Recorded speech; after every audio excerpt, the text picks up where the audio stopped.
Cette agression qui s'est produite à Nice, en plein centre-ville, non loin de la place Masséna. 3 militaires agressés à l'arme blanche, légèrement blessés d'ailleurs. Agression qui a eu lieu près du consistoire israélite. Les soldats sont soignés à l'hôpital Saint-Roch. Leur pronostic vital n'est pas engagé. Jean-Michel Decugis, vous êtes revenu sur le plateau parce que vous avez de nouvelles informations. Il y a 2 individus qui ont été interpellés.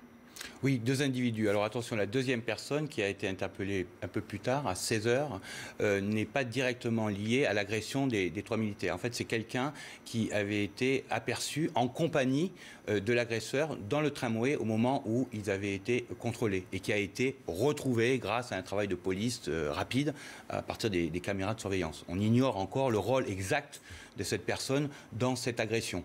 Voilà pour ce que... Alors on va revenir quand même, bien sûr, au profil du premier assaillant, celui qui a agressé les militaires. On en sait beaucoup plus sur lui également. Oui, donc il a 30 ans, il s'appelle Moussa Koulibaly, un nom vraiment aujourd'hui célèbre, puisque c'est un homonyme d'Amélie Koulibaly, qui était le terroriste de l'Hyper Cacher, mais là il n'y a aucun lien a priori de parenté. Alors c'est quelqu'un, ce Moussa Koulibaly, qui est connu des services de police, puisqu'il a déjà, pour des violences contre des agents dépositaires de l'action publique, c'est quelqu'un aussi qui est connu pour des vols aggravés et qui surtout avait été, selon nos informations, refoulé la semaine dernière de l'aéroport d'Istanbul.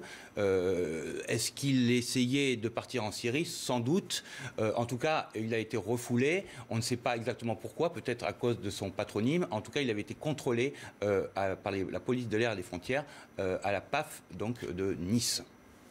2 interpellations donc dans le cadre de la même enquête, on résume, mais bien sûr pas au même moment, pas dans les mêmes circonstances. Merci beaucoup Jean-Michel Decugis pour toutes ces précisions.